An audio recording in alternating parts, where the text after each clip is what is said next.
Pacific মহাসাগরে এমন এক দ্বীপ রয়েছে যেখানে হাজারো ইঁদুরকে লক্ষ লক্ষ পেঙ্গুইনদের সাথে ছেড়ে দেওয়া হয়, কিন্তু তখন কেউই কল্পনা করতে পারেনি যে এর পরিণাম কতটা ভয়ানক হতে চলেছে। প্রথমের দিকে কেউই লক্ষ্য করেনি এই দ্বীপে কি ঘটতে চলেছে, কিন্তু এরপর বিজ্ঞানীরা এমন এক মর্মান্তিক পরিবেশ ধ্বংসের পরিণাম বুঝতে পারে যা তাদের কল্পনার বাইরে। এটা এমন এক বিস্ময়কর ঘটনা ছিল যেখানে প্রকৃতির নিয়মকে ভঙ্গ করা হয়, কিন্তু প্রকৃতির সাথে খেলার পরিণাম যে কতটা মারাত্মক হতে পারে ধীরে ধীরে এখানের মানুষ তা হারে হারে টের পায়। অস্ট্রেলিয়ার সাউথ ওশেনে অবস্থিত মাকোরি আইল্যান্ড সমুদ্রের মাঝে একটি নির্জন ছোট্ট ভূমির টুকরো। এই আইল্যান্ডের কালো বিপর্যয়ের সূত্রপাত হয় সাল 1810 সালে, যখন কিছু সামুদ্রিক যাত্রী প্রথমবার এই আইল্যান্ডটিকে ডিসকভার করে। সেই সময় এই দ্বীপটা পেঙ্গুইন আর সিলদের জন্য এক স্বর্গভূমি ছিল। এখানে তাদের কোনো প্রাকৃতিক শত্রু ছিল না, অসংখ্য ধরনের অদ্ভুত গাছপালা আর বড় বড় ঘাস দিয়ে ভরা ছিল। ধীরে ধীরে এই দ্বীপে একের পর এক ইউরোপিয়ান সামুদ্রিক শিকারী আসতে শুরু করে। মাংস আর পশমের জন্য তারা শয়ে শয়ে ফার সিল হত্যা করা শুরু করে দেয়। তারা কেবল এখানে সিলদেরই শিকার করত না, বিনোদনের জন্য তারা সি বার্ড আর পেঙ্গুইনদেরও শিকার করতে থাকে। 1919 সালের মধ্যে এই দ্বীপে সিল প্রায় বিলুপ্তর পথে চলে যায়, কিন্তু এই দ্বীপে কেবল সামুদ্রিক শিকারীরাই একা আসতো না, তাদের জাহাজের সাথে ইঁদুরও চলে আসতো। আর দ্বীপের তীরে জাহাজগুলো আসলেই ইঁদুরগুলো এই দ্বীপে নেমে পড়তো। শুরুর দিকে এই ছোট্ট ইঁদুরগুলোকে সেভাবে তখন কেউ গুরুত্ব দিত না, কিন্তু এই ছোট্ট প্রাণীগুলো নতুন দ্বীপের সাথে নিজেদের খাপ খাইয়ে নেয়। কিন্তু এদের আসল রূপ তখন মানুষের চোখে পড়ে যখন এদের প্রজননের ক্ষমতা বুঝতে পারে। সাধারণত একটি ফিমেল ইঁদুর 21 থেকে 25 দিনের মধ্যে 6 থেকে 12টা বাচ্চার জন্ম দিতে পারে। আর অবাক করার বিষয় হলো এদের বাচ্চারা কেবল 4 থেকে 5 সপ্তাহের মধ্যে ম্যাচিউর হয়ে যায়, আর এরাও তখন বাচ্চা জন্ম দেওয়া শুরু করে দেয়। এর অর্থ একটা অ্যাডাল্ট ইঁদুর কেবল 6 মাসের মধ্যেই নিজের বংশের সাহায্যে 500 থেকে 1000টা ইঁদুরের জন্ম দিতে পারে। আর এই দ্বীপে এদেরকে হত্যা করার জন্য কোনো ন্যাচারাল শিকারিও নেই। এই কারণে এদের উৎপাত ক্রমশ বেড়েই চলেছে। আর এদের ভয়ানক বংশ বিস্তারের জন্য এই মাকোরি আইল্যান্ডটা একটা সময় ইঁদুরের দ্বীপে রূপান্তরিত হয়ে যায়। এই ইঁদুরগুলো এখানের পাখিদের ডিম, তাদের বাসা থেকে বাচ্চা সমস্ত কিছুকেই নষ্ট করে দিতে শুরু করে, কারণ এখানে সি বার্ডেরা দিনের বেলায় সমুদ্রে উড়ে বেড়ায় আর রাতে মাটিতে গর্ত খুঁড়ে বাসা বাঁধে। ইঁদুর আসার পূর্বে এখানের পাখিদের নতুন কোনো হুমকির বিরুদ্ধে প্রতিরোধ গড়ে তোলার প্রয়োজনও পড়তো না। এই কারণে এরা গ্রাউন্ডে বাসা বেঁধে ডিম পারত, কিন্তু মাটিতে বাসা হওয়ার কারণে ইঁদুরের দল এদের বাসাকে খুব সহজেই নষ্ট করে দিত। এই ইঁদুরের দলেরা কেবল এখানে শান্তিপ্রিয় পাখিদের উপরেই অত্যাচার করতো না, তারা এখানের ফল ফুল, বীজ, নতুন প্লান্ট সমস্ত কিছুকেই নষ্ট করতে শুরু করে। এর ফলে এখানে নতুন গাছপালার বৃদ্ধি বন্ধ হয়ে যায়। শুরুর দিকে এখানে সামুদ্রিক শিকারীরা ইকোসিস্টেমের এই ধ্বংসটাকে সেভাবে নোটিস করতে পারেনি, কিন্তু যখন তারা এখানে শিকার করতে আসতো সঙ্গে করে তারা খাবার নিয়ে আসতো, আর তারা লক্ষ্য করে ইঁদুরের দলবল তাদের জমিয়ে রাখা খাবারকে নষ্ট করে দিচ্ছে। ধীরে ধীরে তারা উপলব্ধি করতে পারে এই দ্বীপটা থেকে যেন পাখিরা বিলুপ্ত হয়ে যাচ্ছে, আর চতুর্দিকে ইঁদুর ঘুরে বেড়াচ্ছে। এই ইঁদুরদের উপদ্রব থেকে বাঁচার জন্য সামুদ্রিক শিকারীরা সঙ্গে করে কিছু বিড়াল নিয়ে আসে আর এই দ্বীপে ছেড়ে দেয়।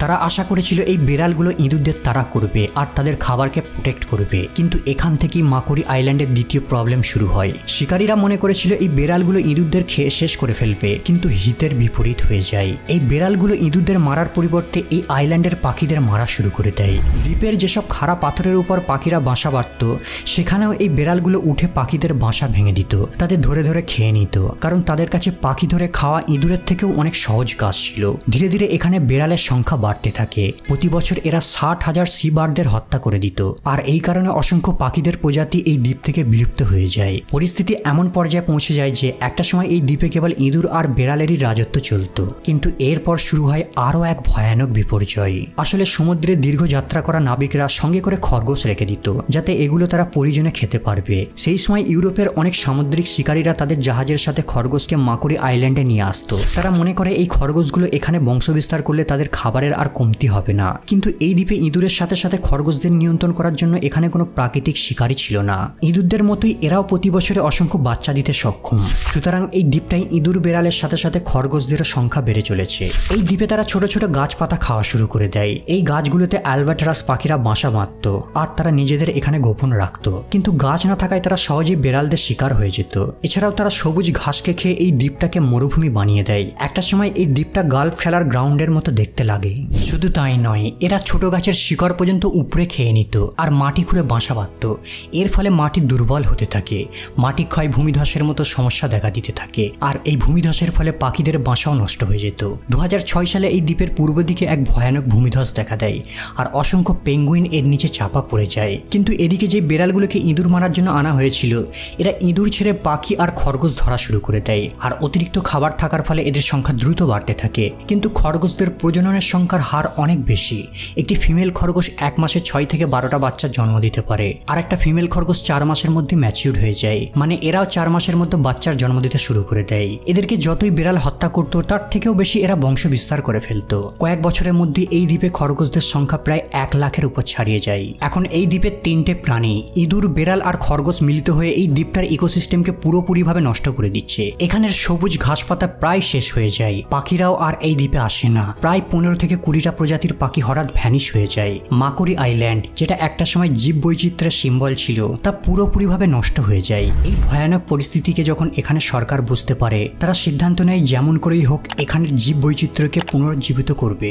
ফাইনালি অস্ট্রেলিয়ান আর তাজমানিয়ান সরকার মিলিত হয়ে সর্বপ্রথম এই দ্বীপ থেকে বিড়ালদের সরানোর সিদ্ধান্ত নেয়। জায়গায় জায়গায় ট্র্যাপ ইনস্টল করে আর এদের ধরে দ্বীপ থেকে অন্যত্র শিফট করে দেওয়া হতো। 2000 সালের মধ্যে প্রায় 5000 বেড়ালদের শুট করে দেওয়া হয়। কিন্তু বেড়াল না থাকায় আরও এক সমস্যা সৃষ্টি হয়। খরগোশদের সংখ্যা হঠাৎ করে কয়েক গুণ বৃদ্ধি পেয়ে যায়, আর এরা মাকুরি আইল্যান্ডের 70% এরিয়ার ঘাসপালাকে খেয়ে নষ্ট করে ফেলে, যা বিড়ালদের থেকেও আরও ভয়ানক সমস্যা সৃষ্টি করতে থাকে। এই কারণে খরগোশদের ধ্বংস করতে অস্ট্রেলিয়ান আর তাসমানিয়ান সরকার আবার এক বিশাল মিশন চালু করে। এই মিশনের টোটাল কস্ট ছিল $24 মিলিয়ন।